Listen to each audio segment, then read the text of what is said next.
So after years of keeping me and my siblings locked up in our house and preventing us from talking to anyone in the outside world and leaving the house at any point, my parents made the mistake of allowing me to go to community college, and at this point in the story, everything was a fight as I became a threat from the inside because of my connection to the outside world. I wasn't allowed to talk about anything that happened outside of the house, inside of the house.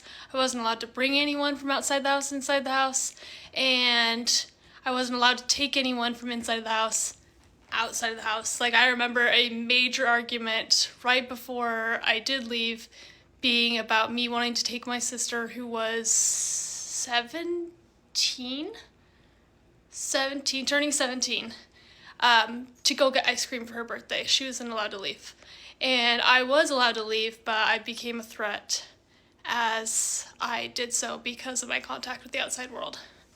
I was living the most wholesome college life I think possible. Like, my idea of fun was going and playing board games with friends, watching movies with friends. I think the most rebellious thing that I actually did at this time when I was 19 was go to an R-rated movie and find at the same time, for about the same duration, a PG movie that was playing, and did my research on the PG movie so that when I got home and was interrogated about the movie, I could answer questions about it, and then went to this R-rated movie without having to explain what movie I was at.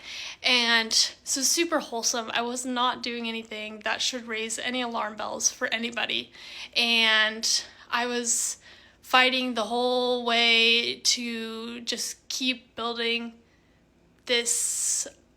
In my head at the time, it was something outside of the house. It was a life. It was experiences. I was learning so much about what was out there and how people weren't so terrible, and everything. All of the fear and isolation for so long was just not necessary. And so I was fighting the whole way, but I got a job my first summer outside of the house. I paid for my own driving lessons. I got a driver's license. I got a car, and I was building essentially that escape route.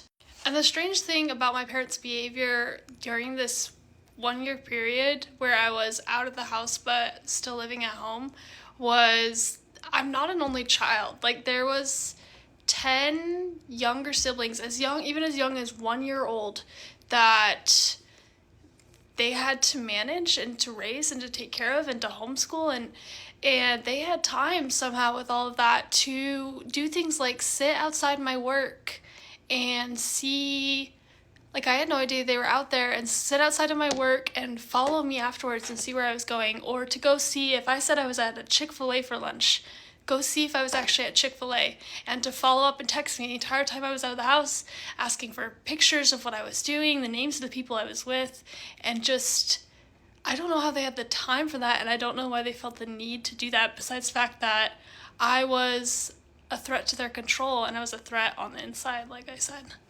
And the arguments were getting so bad at this point that I was concerned that at any point I was just about to get myself kicked out, which is, I was 19. They didn't owe me a roof over my head, and I was, to an extent, respectful of their rules and would just push back when it wasn't making sense, and it felt like it was causing me more anxiety than it needed to when it was something as simple as doing a puzzle at someone's house or going to see Christmas lights.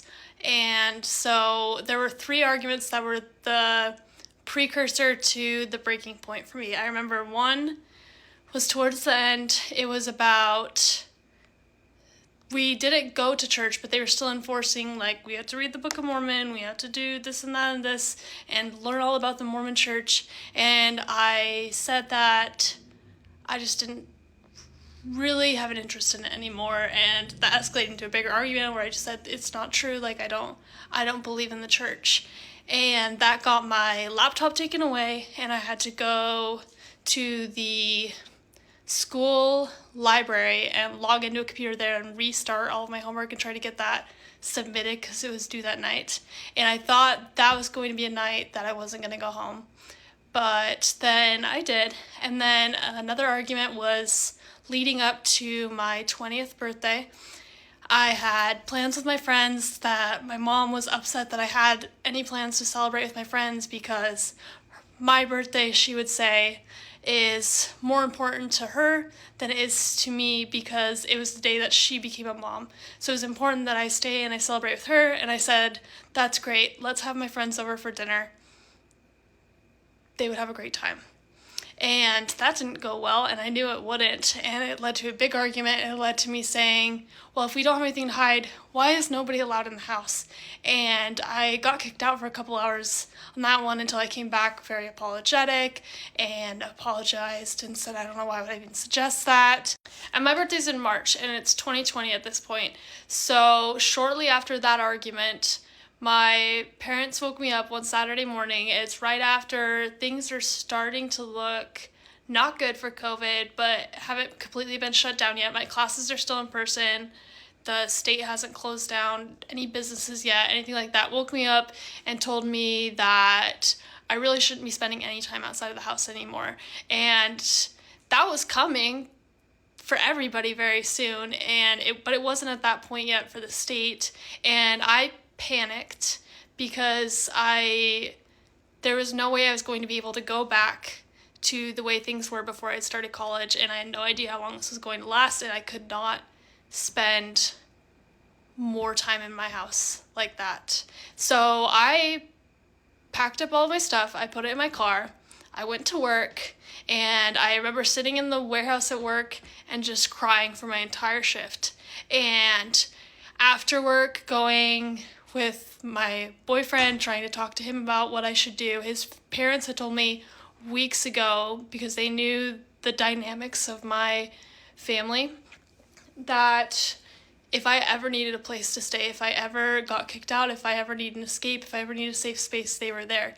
And so I was sitting with him, I was trying to decide, is this when I leave? I can't go back to lockdown, and this time it was actual going to be, but we still didn't really understand how it was going to work at that point.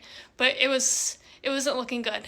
And I ended up convincing myself that night to go home for my siblings. And I remember even buying, because I worked at the party store, buying them balloons and trinkets and all these things because I felt like I had traumatized them by putting all my stuff in my car and saying I wasn't coming back. So I bought them a bunch of stuff, and I came home with my balloons and all these things, and thought that I was staying and that I was going to brave it out and see what happened because I didn't want to leave my siblings behind. And so the next day, on Sunday, I went to church, or no, I didn't go to church. I went to work like normal, and after work I went to my boyfriend's parents' house for dinner, and my parents texted me like they always did, asking for a picture to prove I was where I was. And I was kind of at a breaking point and was only really returning home for my siblings. So I told them, I'm turning 20 years old in less than a week. I don't need to send you pictures. I told you where I am safe, everything is going to be okay. And that led to an hours-long argument on the phone about how I can't do that, I need to send pictures. And it got late, and I had a midterm in the morning. It was still in person. COVID hadn't shut that down yet. And I said, I'm just going to go to bed. We'll figure this out in the morning. And they told me, if you do not come home tonight, do not ever come home. And so I turned my phone off and I went to bed. And I have never been home since then.